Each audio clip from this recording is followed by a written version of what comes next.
We're back. Another episode of the Golden View podcast. Did one on Sunday with my friend Niall O'Donoghue from C's Plus Baseball.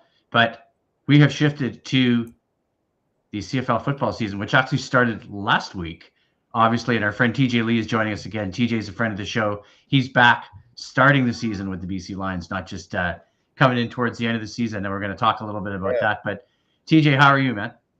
I'm great. I'm great, man. Thanks for having me. It's always fun to get with the buddy and talk football and all things Lions. Yeah, and it's interesting, right? Because a few people were saying that, right? Like you guys had a buy in week one, which was kind of weird, and Sask had to buy as well. And I was reading some stuff on social media about that, and people are like, why'd you have the Grey Cup champion not kick things off in week one? But we're not going to focus on that right now because we're just going to dive right in. Okay. And obviously, this game in Sask is big for a lot of reasons, right? I mean, it's the first game of the season. I don't know how much you want to share on this, but you're heading back there, obviously, after last year's playoff loss by 3 points. Yeah. And what that means. Yeah, I mean, there's been countless times I've talked on the phone with Gary and other players on the team that's been around and still got that sour taste in our mouths from that game. But that's not to say that this game's going to erase it, Right. So ultimately, we get to go play again. We get to line it up. We get the opportunity to play right again. So, I mean, that's a good starting point from there. I think the starting point from the whole season is optimism is very high on every team's account. And we get to go and we get to kind of lay our foundation of what our identity is and the type of season we want to have starting at game one.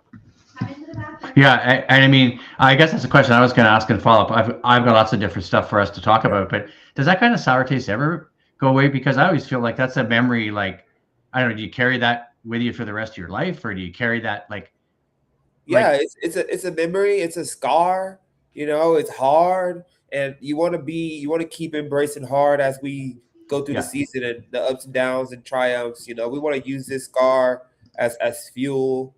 We want to use it however far it'll take us. But there's going to be more scars, and every day is a challenge. And we're building. We have to build day by day and week by week. So. Yeah, I mean, I just implore the guys to choose the hard route of things, and your daily preparation and how you attack, the season. Yeah, and so I've been watching the Arrow F special you guys put out too. Like, I don't know what you've seen of it, but I've seen it, and there's a lot of stuff on there, right? I mean, there's a lot of things going on with training camp. We're going to talk about different positions. We're going to talk about different players. But what's the added motivation this season? What do you think? What's the feeling in camp? Unfinished business, because everybody's we got a tight group of guys, and we put in so much work, and we feel the pressure of the expectations, that's been placed on us. So that is also an opportunity, right? So we're not shying away from that. We're just playing into it and day by day. Yeah, because I mean, you and I talked about that before too, right? I came up for last week's visit. We're going to share some photos because you guys got a fancy new practice facility, but that's something totally different than talking football. And I shared it on. That's something to talk about, yeah. Sure. I mean, that place is like a nightclub, man. That place is sweet. I mean, who wouldn't want to be there hanging out at that place, right? I was up there last week for the tour. I said hi to you. You guys had a practice. But let's just keep on plugging here because let's talk about D first a little bit. But before we do that, I think everybody knows who the big guns are. And I mean, I was watching a little bit of Arrow Up, so I've got a little bit of a feel for a guy like Darnell Sankey. But Casey Sales and Darnell Sankey come in, and we're going to talk a little bit about the big guns, like off the top. But you and I've talked a lot about people like yourself. We've talked about Gary Peters. We've talked about Matthew Betts. But I'm really curious about these two new guys. Yeah, we got Casey Sales. He's been around for a while. He's a playmaker. He has experience that the team's going to need down the stretch. He's made a lot of heads-up plays in camp, just showing his cerebral awareness of the game. That's very important. It's going to be very useful throughout the season. So, yeah, go ahead. Yeah. Who'd you say next? I had Casey Sales and Darnell Sankey, and I watched a little bit on Darnell, obviously on Arrow Up. But I mean, for a guy like Darnell as well, right? He comes in. We talked about moving to another level, and the thing with a guy like Darnell is, we know about his 2023 Grey Cup championship with the Montreal Alouettes and what kind of weight that carries, right? Yeah, great person, wholesome guy. In terms of his preparation and how he just attacks today, great leadership. Right. Yeah, he's a businessman. He's down to come take care of business, and he's a force, and he's developing a voice in this locker room. And yeah, that's all I can say about him. I'm sure there's more, but he's definitely all business. And the moment he signed, and he sent me a message and was like, "Let's go to work." So he's the type that doesn't have to say much, and he speaks with his actions, and I respect that. Yeah, because I'm trying to look for some defensive stats. I got some defensive stats to share in the chat. Like for the chat, this is what I had, and you and I can talk about this, but how it elevates that defense, obviously, with those two guys showing up. Oh yeah, it really does, because it complements what we already have as well. So I mean, that's the big thing. You got the big force to be reckoned with. You got Jonah, and Jonah brings 2 O linemen every time. And we got a stacked deck of cards, with Tebow, Sione, and Cherry. You got a whole bunch of, we got a lot of depth at that position, and so any package that we put in, we know we got guys that are going to be firing on that D line. So I didn't mention Betts, so that's all we need, really. So there's one other guy I know I'm forgetting. That's okay. Here's what I'm gonna do. Got a guy named TJ. TJ, oh my goodness, he's like a baby Jonah in there. So look out for him. He's just getting conditioned. TJ Burke. Okay. Yeah. Well, I'm gonna put up a depth chart. So we're gonna talk a little bit about D and offense. But what I'm gonna do is to make it easy for you, because I know you might forget it. I've got some other questions. As people can see that on the show as I zoom in a little bit. That is the depth chart for the Winnipeg game. Okay. Way back on well, not way back on. It was only on May 29th, but gives you a little bit of time to refresh your memory. I mean, I see some recognizable faces in there. I see Darnell in there. I see Patrice Rene. Obviously, Kent Jr. We're going to talk a little bit about Kent Jr. We've talked a little bit about Jonah, and I shared some stuff in the chat. Make it easy for you. Obviously the defense led in sacks, forced fumbles, and third in tackles. Right. Talked a little bit about Jonah, 26 tackles. The 10.5% pressure rate, but let's keep rolling on the defense, because we're going to share the stuff about Matthew Betts. But what else can you really say about a guy like Matthew that hasn't already been said? Yeah, he's a model of consistency. I think that's the most important thing. Matthew Betts, he never goes up and down. He never wavers. His approach, and that's the type of consistency a team needs and players need. Because that's someone you can depend on. So when you add guys to that D line, it just complements everything we got going on. Yeah. I mean, obviously, second in pressures, led the CFL in sacks again. Had his little stint within the NFL, came back obviously before that, second in tackles, and then obviously we're going to move down a little bit more into the linebacker spots because of Sankey. Obviously, Micah Awe is gone. But let's talk a little bit about Ben Haladik, because I was I was researching a little bit on Haladik, and he's been here 4 years. One of the things that people say is the fact that he plays both defense and he plays special teams, right? And the kind of consistency that he's kind of established. Yeah, Ben's a leader on special teams as well. So he's like a special teams captain. So he does all the speaking up front, and he's just making his footprint even wider on this team. He had a monster camp. I would give him MVP of camp because he had the most interceptions. Wow. Yeah, he had about 4 or 5 interceptions in camp, and you could tell he's getting a feel for the game, and it's starting to slow down for him, and he's knowing what to expect. So expect a great year out of Ben.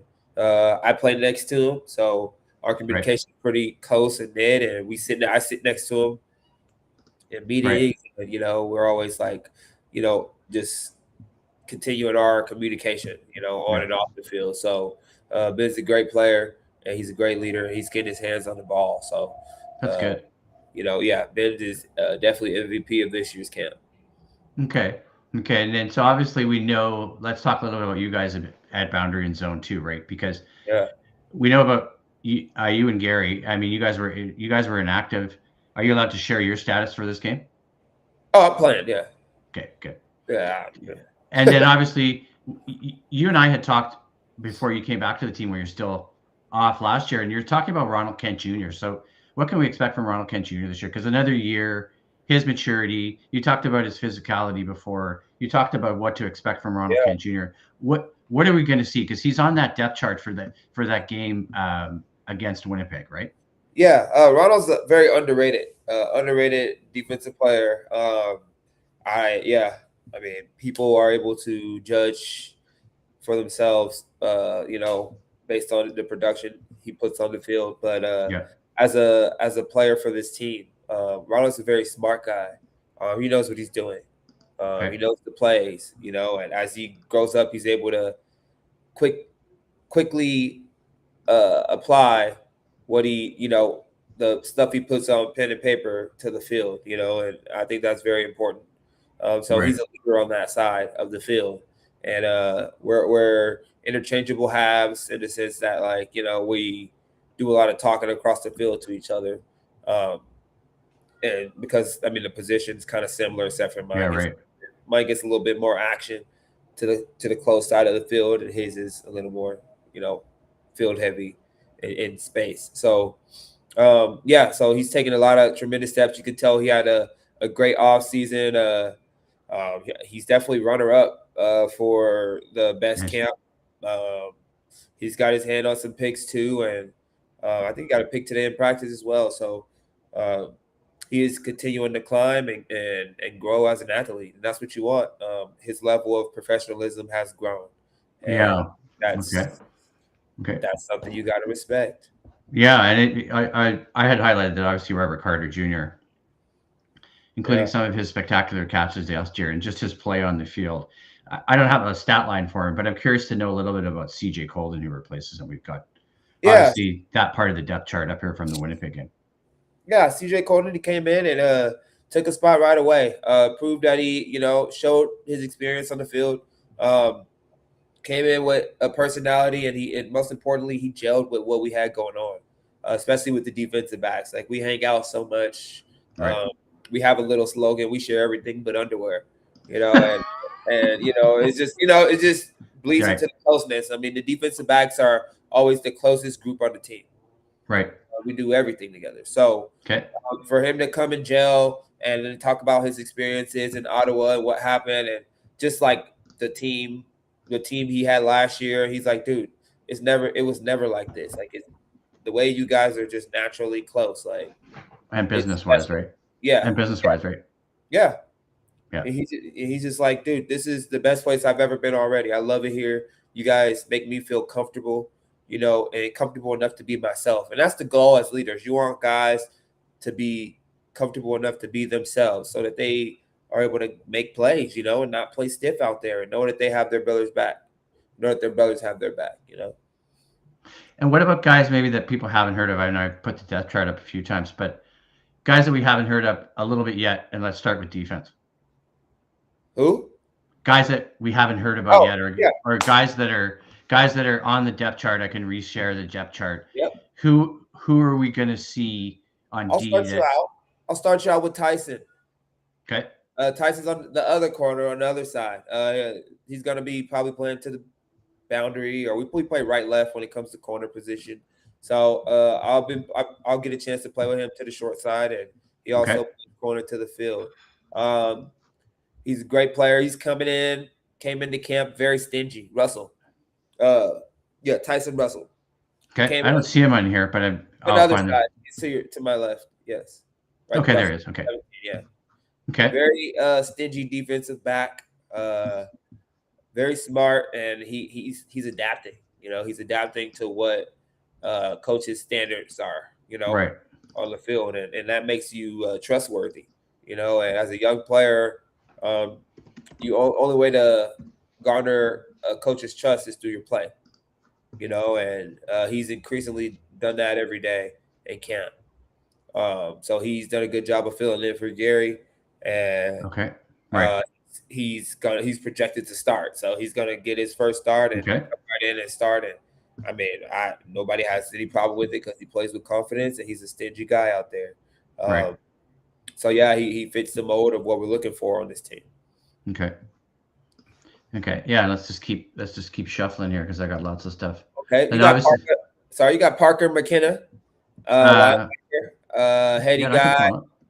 Yeah, heady guy, linebacker. He worked his way through the roster, and I seen him work so hard.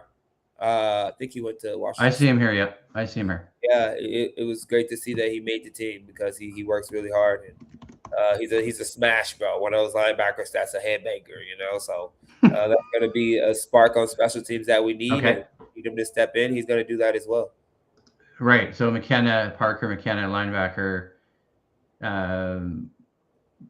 Wearing number 58. What else we got on him? Parker McKenna, Washington State. Okay. Yep. From Washington State, linebacker, 6'0", 225. All right. And let's obviously we're going to talk a little bit about offense on the lines, and then we're going to switch to talking about Saskatchewan. So I don't think anybody needs much introduction, and I know sometimes you call him Nate the Great, but I mean, what are you going to expect from Nate the Great this year? I know you call him Nate the Great, but I mean, it's almost too easy, right? Well, I shouldn't say it's too easy to talk about Nate, but I mean, to me, it's like he's on a mission. Yeah, more of what he's continued to do. What he continues to do. I mean, he has that model of consistency, and as I mentioned earlier, like level of professionalism, the growth. Right.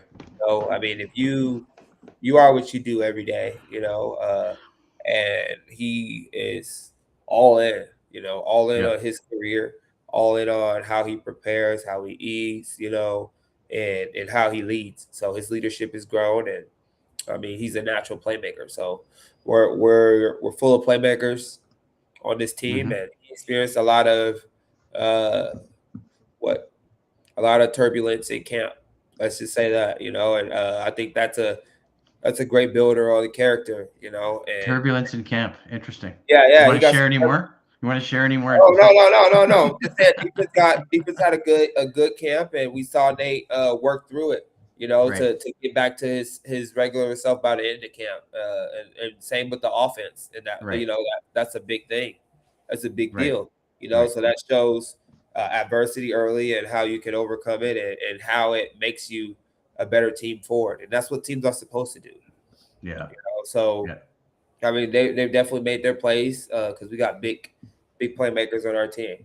So just to see how our team's grown so far and how the offense has grown from camp, to now to today, because today they were flying around, they were getting the best of the defense. So you got that pull, that push and pull, and we're complimenting each other on both sides of the ball. So it's nice to see Nate coming into full form at the right time. Yeah, because when you look down the offense, we don't have to share the depth chart account again, because it's obviously it's Nathan Rourke and Buck Pierce's partnership. Be interested to see, because that's not going to be Buck's first year; it's going to be his second year, and maybe you could share a little bit more about that after I go through the offense, right? I mean, we've got Keon Hatcher and Justin McInnes. Obviously, Aiden Eberhardt left, but he was the fifth receiver, right? I think about Hatcher's season. You think about Hatcher overshadowing McInnes. I mean, Hatcher with 1,688 yards, McInnes with 1,256. And then you and I had texted last year about what a tough guy Jevon Couture is. Oh, yeah. Jevon Couture, he's the workhorse. He's the type of guy that's going to give you your possession yards, right, to you when you need it, and a whole lot more that comes with it, playing every special teams. And I think that just shows how strong he is and how dependable he is for us. And and Sorry, go ahead. Sorry, the team doesn't go far without those pillars. You know, those tough guys that we call Iron Man. That's what we call them. Iron Man, the guys that do it all and get like the least credit for it. You know, so Javon Couture is one of those guys, and another guy is Seven McGee. I was going to mention Seven McGee and Stanley Berryhill are back. So yep. Seven broke through the roster and had a great camp as well, and he's continuing to grow and become more and get coach's trust. Right, you get coach's trust, you get on the field. You know, we know his hands are sure because he plays punt return, kick return, and all that stuff. And then we're getting him in open space and letting him do his thing, and he's making plays, and he's got those big hands, so he's making plays, and we depend on him. So I mean, I feel like we have a lot of weapons out there. And they're going to show themselves when it's time. Yeah, because I was looking at the young guy who I mentioned, Nate. I can't remember how to pronounce his name. I'll get better. Right? De Montignac, who's actually a Canadian from Mississauga. So that's an interesting story, having a Canadian guy on the roster. I want to learn a lot more about him. I didn't follow the draft that closely, so I'd be interested to see what Nate gets up to. See how much he's going to play. He's very confident. He's confident in his ability to make plays, and it's that stuff you can't really coach. You have to come with that confidence. You got to have that force field of confidence that stays around through tough times. So he has an injury that he's tending to right now, but he's getting through it. And I can't wait to see him on the other side and see that character come through in his play. And then obviously at running back, we have Mr. James Butler. Yes. We have a host of running backs, honestly. Yeah. And I think that's a great part too, because it's a tough position to play running back and stay healthy the whole way through. So it's nice to share the rock and show all your weapons, We have a lot of running backs. I was just looking at the Edmonton game. Obviously, James Butler, Xander Horvath. On the other side, we got Pickett, Bond, and the young guy, Mikkel. And I actually saw the young guy, Mikkel, when I was watching the Arrow Up thing. I mean, he's a Kamloops kid. And obviously, he's got an old jersey from the Arrow Up show, Mikkel does, that Wally Bonham must have autographed for him when he came to Alliance Camp as a kid. And then his parents, he got into playing football. And it's his third year camp for Mikkel. And I remember Ryan Ringmaiden saying they got 2 more years on the kid, and he might go back to playing junior football. He looks like another exciting player, and there's obviously a real connection there with the franchise, right? Yeah, Mikkel, has been great to see him grow the last 3 years he was at camp, and this year you can tell he's more sure of himself and his ability to crack the roster. It's still hard to crack the roster, and the fact that he gets these opportunities to get a taste and then go and play in Kamloops and then come back, to do it again. You get to see his growth. It lets us see how he changed and how he's grown from the previous year to this year. So it's been nice to see him, Kamloops kid. What about the offensive line? We're going to move ahead, but I want to squeeze that in quickly. Obviously, Winnipeg takes one of your top guys. Yeah, they took our guy, but it has to be the next man up. As one guy's coming out, you have another guy priming to become the next guy. Yeah, and that's Corey Woodruff and all the other weapons we've brought in on the O line. So, I mean, you got Uno on the O line.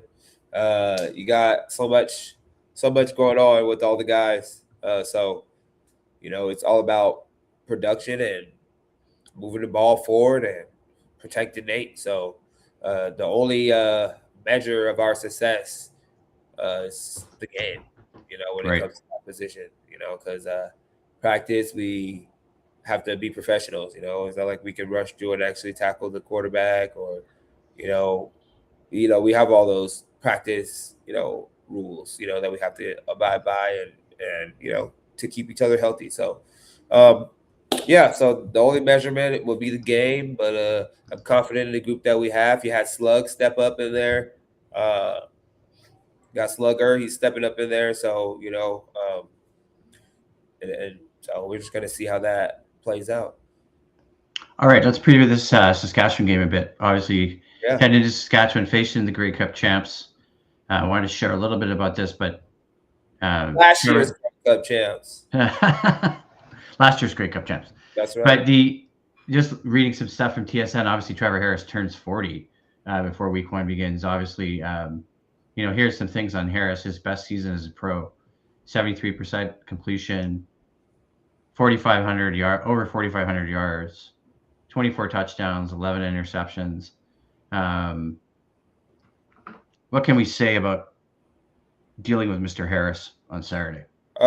Yeah, I mean, respect for the guy and everything he's accomplished in this league. To stay around that long. I mean, he's had a lot of ups and downs in his career. And made it through. I still remember what my old coaches used to say about him on the scouting report. And it's just like, oh, it's crazy how he didn't believe anything that anybody's ever said about him.